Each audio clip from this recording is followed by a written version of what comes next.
Hi guys, it's your girl Jade. So for this movie madness, I am doing Cabin Fever.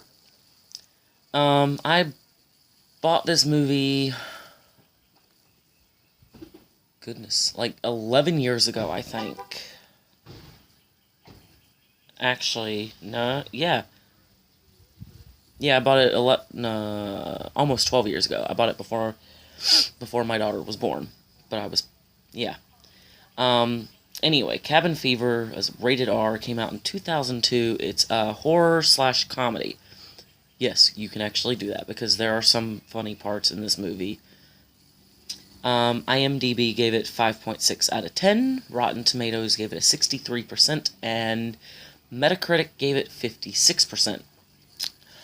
It is directed by Eli Roth. I think so, yeah. Or he made the movie. I think he's the director too.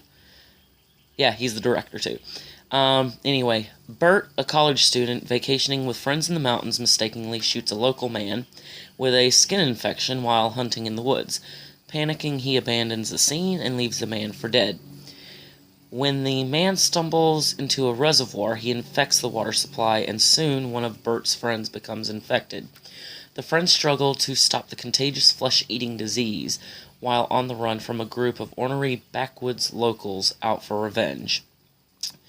But you have Eli Roth directing it, and he played a character in the movie named Justin, who also goes by Grim, Big Stoner. Serena Vincent plays Marcy, Ryder Strong plays Paul, Jordan Ladd Karen, James DeBello Bert, Joey Kern Jeff, Giuseppe Andrews, I think that's how you say his name, I'm sorry if I'm butchering it, plays Deputy Winston, who also is a big pothead drunk cop. And Tim Parati plays Andy. Let's see, yeah. But anyway, Eli Roth had a lot of problems trying to get this movie made because the people he went to was like, oh, horror's not that in now until Scream came out. And then they're like, oh, you need to make this movie more like Scream. And he didn't want to do that. He got the idea for this movie when he was on vacation or a trip or something, and he contracted a flesh-eating bacteria. So, in this movie, it is 1, 2, 3, 4, 5 adults that have graduated from college going, and they rent a cabin in the middle of the woods. And, of course, they're doing the whole last hoorah before they actually put their college diplomas to use. Let's see, what else is there? But yeah, they go and they're partying, having sex and everything, yada yada yada. And then they do shoot, or Bert shoots the guy. He's basically just a hermit. And he ends up falling into this reservoir after... Okay, so he shoots the guy, and then goes back to the cabin, they do their whole thing, and then they meet up with Grim, who is played by Eli Roth, and he's like, oh, I've got this whole bag of weed in my tent, it's starting to rain, let me go put everything up and I'll be back. So Grim leaves, they all go inside to get out of the rain, and the hermit comes up, and you can tell he's gotten worse. And he recognizes Bert, who shot him, and they do a number to the truck so that they can't go anywhere. They set the guy on fire. He dies in the reservoir, which, of course, sends out the flesh-eating bacteria into the water. So, of course, they're drinking the water, using water for cooking and stuff like that. And one by one, they start getting this flesh-eating bacteria.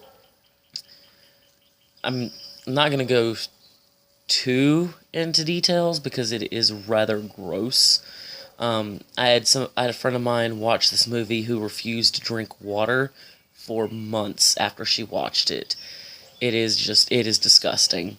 but I'd like it, and it is not for the faint of heart, because there is one part I will say where um, one of the guys he's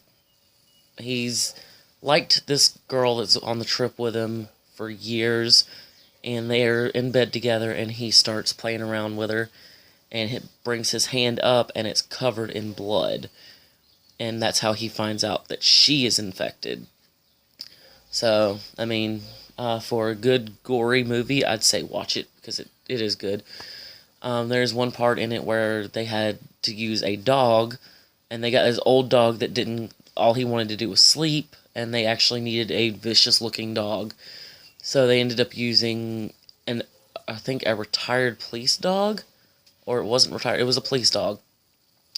You know, one of the ones where you have to wear like that padded suit and training them to attack.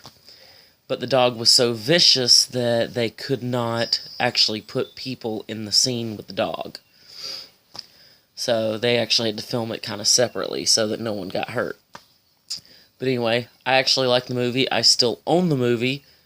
I actually have 2 copies of the movie because I lost the first one, bought a second copy, and then refound the first copy. So, yeah, now I have 2 copies of the movie.